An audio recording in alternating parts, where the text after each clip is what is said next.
The Universal Tree has been devastating, pouring exceeding amounts of ki into them, but the result this time is far beyond what they could have expected. Right away, both Goku and Vegeta get a surge of new power as their auras change, becoming much more aggressive. With one more burst of Saiyan energy, Xeno, Goku, and Vegeta enter a state that can only be known now as Limit Breaker Super Saiyan 4 as their transformations complete. Janemba charges at the Saiyans right away, but with their awakened powers now, Goku and Vegeta have ascended to a state beyond even their Super Saiyan Blue counterparts. The battle comes down to one final attack as Janemba for the first time is backed into a corner. He charges a huge ki blast in his hand and fires it at the Saiyans who don't bat an eye. In one final swoop, Goku and Vegeta concentrate the full brunt of their powers into a final Super Dragon Fist explosion that pierces right through Janemba, finally destroying him in a single shot. With Janemba defeated, their last obstacle seems to be Dr. W before getting to Fu. However, due to his creation being destroyed, the Doctor flees immediately as Salsa and Poutine transport everyone back to Universe 7, returning to the base of the Universal Tree. Super Dragon Ball Heroes episode 27 is finally here, and if you guys want to check out the original episode for yourselves, Heroes is always posted all over YouTube the date that it drops, but as always, I'll leave the link to the one that I personally use to watch, but also be sure to have a look around if you just want to catch up or anything like that. If you haven't already, be sure to have that notification bell turned on to never miss a single upload, and if you've been enjoying all of the Dragon Ball content recently, consider leaving a like on this video as well. It really helps out a ton, guys. Also, don't forget to follow on both Twitch and Twitter as always to stay up with me and all anime related content, but without further ado. With Poutine's magic, in the blink of an eye, the Z-Fighters / Time Patrollers are transported back to Universe 7 as Goku opens his eyes asking where they are because this definitely isn't Earth. "We've arrived finally," Poutine says. This is the timeline that Fu is hiding in.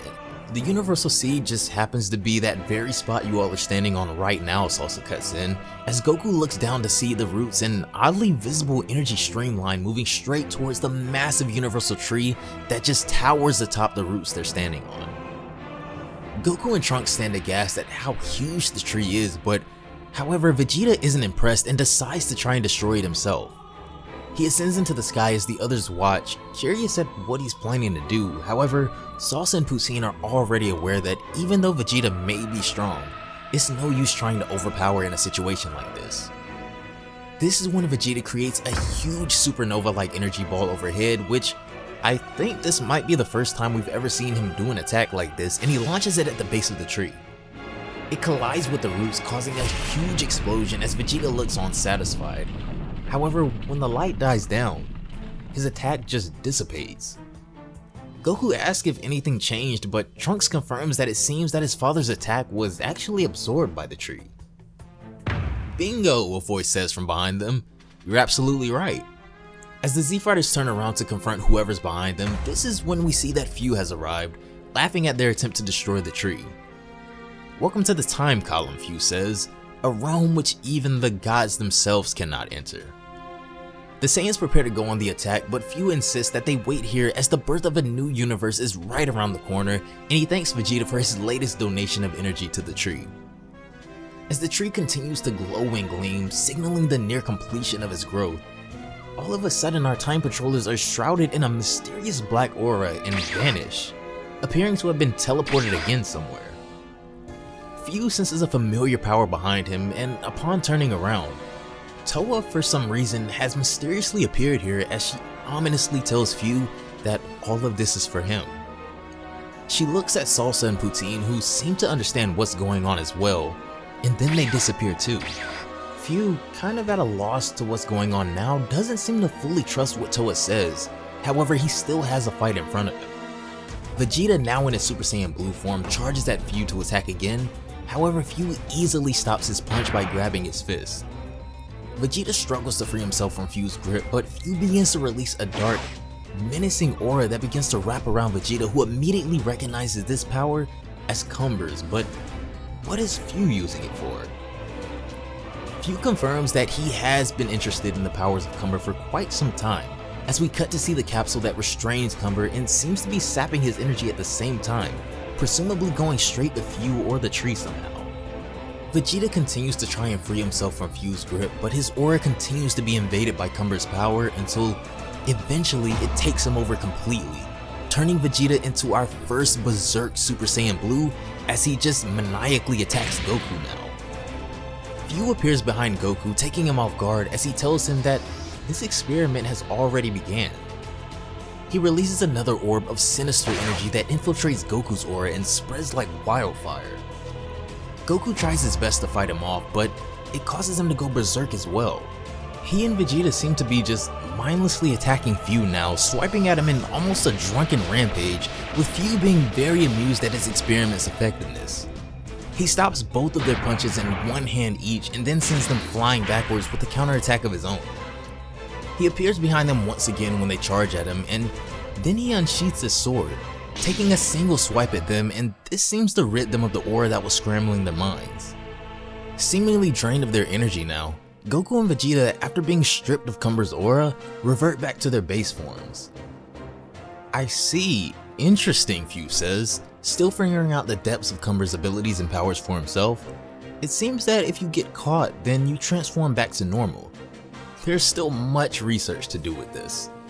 He turns back to the tree as it begins to glisten even more aggressively, with Fu confirming that the birth will happen any minute now. With the birth of a new universe comes the destruction of the ones it's been draining simultaneously, as Fu urges them to bear witness to this once-in-a-lifetime moment. However, with one final option left, Goku reaches into his pocket and tosses something to Vegeta. Something that very well may be the deciding factor in the life or death of most of the multiverse. In their hands, Goku and Vegeta hold the materials needed for one of the most powerful techniques they have access to, the Potara fusion.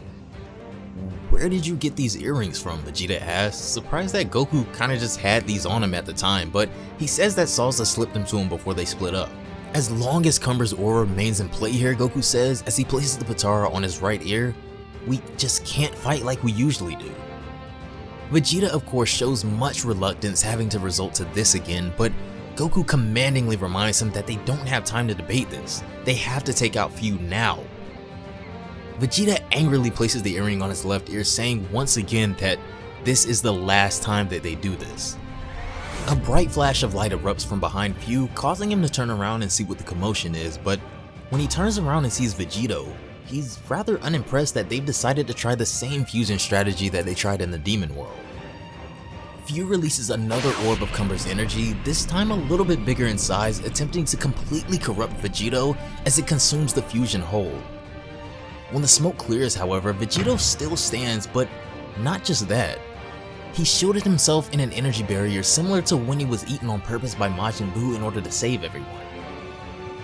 "Your experiment fails against this barrier, Fu," Vegito says. Vegito begins to power up as the final battle looks to begin, transforming into Super Saiyan Blue himself. However, with the pure ease at which Fu dealt with both Goku and Vegeta, even forcing them to go berserk in their own most current powerful forms, how much of a staggering difference is Vegito set to make, with the Universal Tree moments away from being completed?